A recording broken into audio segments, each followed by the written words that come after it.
Hey guys, welcome back to our channel. ఈరోజు మన ఛానల్లో స్వీట్ రెసిపీ ఏంటంటే డబల్ కా మీఠా. ఎలా చేసుకోవాలంటే చూపిస్తాం. ఫస్ట్ బ్రెడ్ని ఇలా చిన్న పీసెస్ కింద కట్ చేసుకొని గీలో ఫ్రై చేసుకోవాలి. సో ఇప్పుడు నేను ఒక 1 లీటర్ ఆఫ్ మిల్క్ తీసుకున్నాను, బాగా బాయిల్ చేసుకున్నాను. ఇందులోకి మనం ఫ్రై చేసి పెట్టుకున్న బ్రెడ్ పీసెస్ వేసేద్దాం. అండ్ ఒక పక్క షుగర్ సిరప్ అయితే రెడీ చేసుకుంటున్నాను. ఈ షుగర్ సిరప్ ఇలా అవుతుంది కదా, ఇప్పుడు మధ్యలో ఏం చేయాలంటే యాలక్కాయ ఎలాచి పౌడర్ వేసుకుందాం.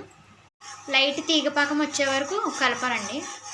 సో గాయస్, ఇప్పుడు లైట్ తీగపాకం వచ్చేసింది కదా, ఇప్పుడు ఏం చేయాలంటే ఇందాక సోప్ చేసి పెట్టాం కదా మిల్క్లో బ్రెడ్, అది వేసేద్దాం ఇందులోకి. సో గాయస్, ఇప్పుడు మిల్క్ పౌడర్ వేసుకుంటున్నాను. నా దగ్గర అమూల్ స్ప్రేది ఉంది, సో నేను అదే వేసేస్తున్నాను. మీ దగ్గర నెస్ట్లే కానీ ఎవ్రీడే కానీ ఏది ఉంటే అది వేసుకోవచ్చు. మిల్క్ పౌడర్, కొంచెం మిల్క్ పౌడర్ వేస్తాను. ఇప్పుడు బాగా కలుపుదాం.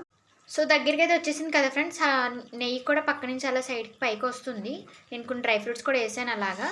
సో మనకి హల్వా అయితే రెడీ అయిపోయినట్టు ఫ్రెండ్స్. స్టవ్ ఆఫ్ చేసేసుకొని సర్వ్ చేసుకోవడమే. సో మన డబల్ కా మీఠా అయితే రెడీ అయిపోయింది ఫ్రెండ్స్, చూసారు కదా. మంచి డ్రై ఫ్రూట్స్ అన్నీ వేసాము. వేడి వేడిగా టేస్ట్ కూడా అదిరిపోయింది. సో మీరు కూడా న్యూ ఇయర్న ట్రై చేయండి. సో ఫస్ట్ ఆఫ్ ఆల్ అందరికీ wish happy new year guys. So ఈ న్యూ ఇయర్న మా ఇంట్లో అయితే sweet item double ka meetha అనమాట. మరి మీరేం చేసుకున్నారు, ఎలా సెలబ్రేట్ చేసుకున్నారు న్యూ ఇయర్ని? అండ్ ఈ న్యూ ఇయర్న మీరు కూడా మంచిగా ఈ స్వీట్ చేసుకొని మీ ఫ్యామిలీ ఫ్రెండ్స్తో షేర్ చేసుకోవాలి. అండ్ ఇయర్ మొత్తం మంచిగా హ్యాపీగా ఉండాలి. ఈ స్వీట్తో స్టార్ట్ చేయండి. మంచిగా ఈ స్వీట్ తిని మనం 2025ని వెల్కమ్ చెప్దాం.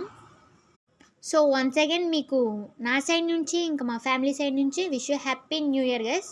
మంచిగా న్యూ ఇయర్ని సెలబ్రేట్ చేసుకోండి ఇలా స్వీట్స్తో, ఇంకా బిర్యానీతో, కేక్స్తో మంచిగా మీరు కూడా ఎంజాయ్ చేయండి. ఇంకా ఉంటా ఫ్రెండ్స్, బాయ్, టేక్ కేర్.